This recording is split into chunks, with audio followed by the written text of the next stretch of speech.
نجرب الكنافة في مدينة بعلبك.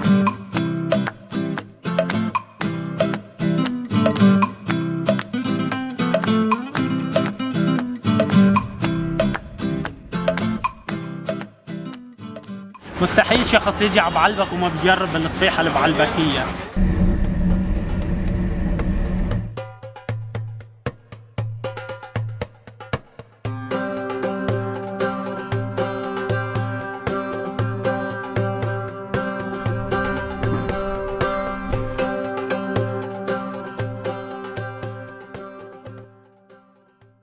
يا صباح الخير من مدينة بعلبك، مدينة الشمس، وتحديدا من قلعة بعلبك، القلعة الأضخم الأكبر. مثل ما شفتوا في فيديوهات سابقة صورنا أكل الشوارع في مدن عديدة من مدن لبنان، واليوم اجينا على مدينة بعلبك لنصور جولة أكل الشوارع، شو فينا ناكل ونقيم الأكل والمطاعم. وأكيد هون في مطاعم راح أصور المطاعم الشعبية المتوسطة، في مطاعم تكون أغلى وفي مطاعم أرخص، فنحن راح نشوف الألذ الشعبي نجربه. يلا نبدأ، ونبدأ معكم من أول مدينة بعلبك دورس.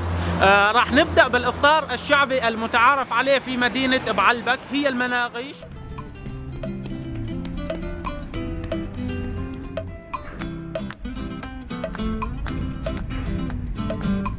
طبعا عندنا العديد من أصناف المناقيش المشهورة، لكن أكثر شيء المشهور فيهم زعتر جبنة محمرة.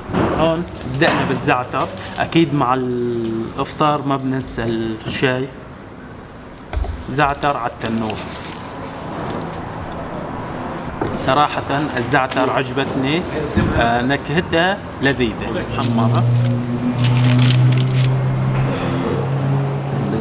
المحمرة نكهتها لذيذة، كمان على الخبز الصاج. أول مرة أنا بجربها. الحرارة مقبولة، يعني مش كتير ومش قليل، متوسطة. ثالثا عندنا الجبنة. لك هون الجبنة كان مختلفة. بسم الله. الجبنة كمان نكهتها لذيذة ممتازة. وصلنا محل الحلو هذا يا اخواننا، نجرب الكنافة في مدينة بعلبك. طلبنا وحدة كنافة. هون الكنافة كمان هون الكنافة مثل الصندويشة. يلا لندوق ونشوف طعمتها. الجبنة حرام فيها كثير. بسم الله.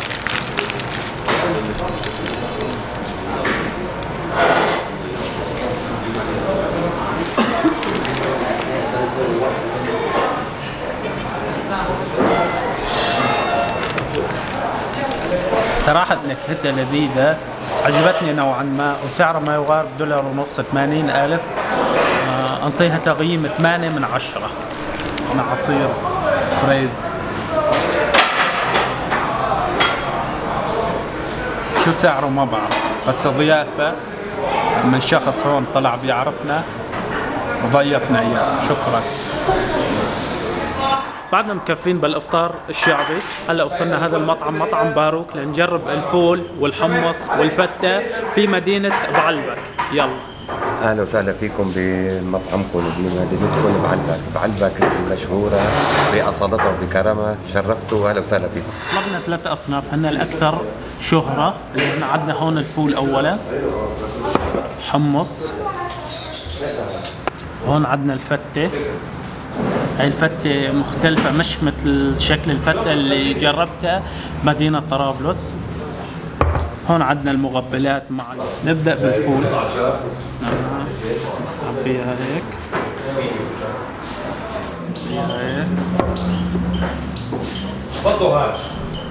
هلا هون عندنا يا اخوان حمص، كمان عبيها.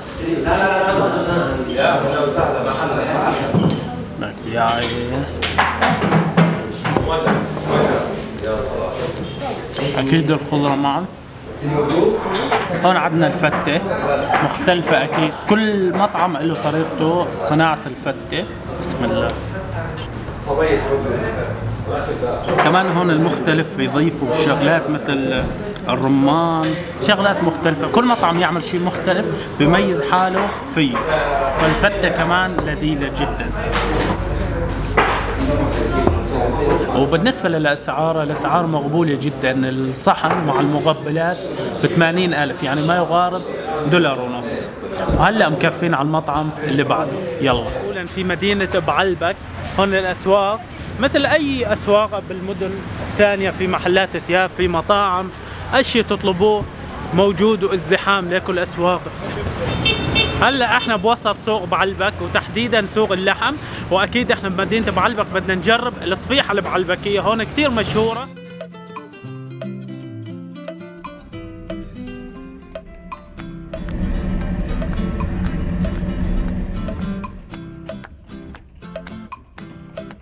وصلت الصفيحة البعلبكية لنا، هاي هي يا اخوان. مستحيل شخص يجي على بعلبك وما بيجرب الصفيحة البعلبكية. اكيد مع الليمون، واكيد هون بلبنان لبن العيران اكيد معه.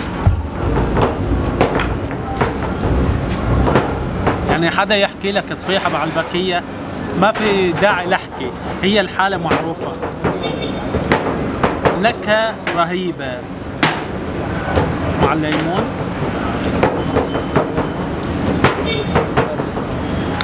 اكيد مع لبن العيران بيزيد النكهة لذة.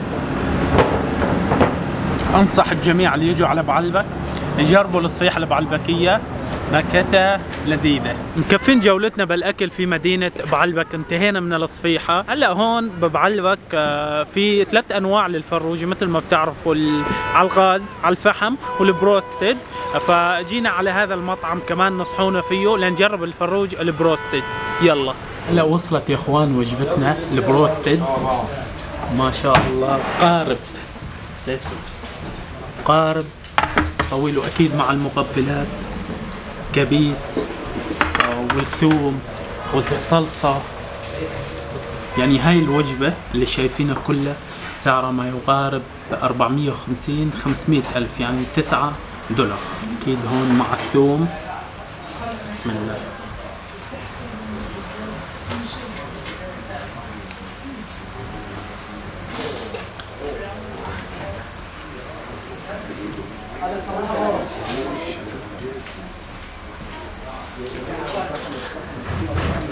صوص كوكتيل البروستد خصوصا، نكهتها لذيذة. انطيها 8/10، سعرها كمان مقبول، نكهتها 8/10، لذيذة عجبتني. هلا منتقلين على المطعم اللي بعده، برجة راس العين. يمكن شفتوها في فيديوهات سابقة الي بمدينة بعلبك. هون بالصيف او ايام تكون ما في شتاء، تيجي العالم يوم السبت والاحد تشوفها مليانة، بس هلا كلها ثلج. هون راح نختمها معكم كوكتيل شقف.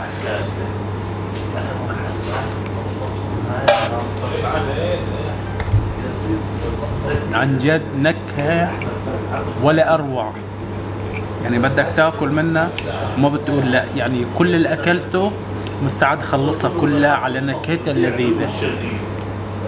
هاي كانت رحلتنا لليوم. مثل ما شفتوا حاولنا نغطي اغلب المطاعم الشعبية في مدينة بعلبك.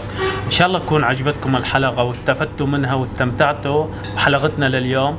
وكالعادة ما تنسونا انطونا لايك واشتركوا بالقناة. ومن هذا المكان راح ننهي معاكم رحلتنا. هاو الشباب طبعا اللي كانوا معنا اليوم.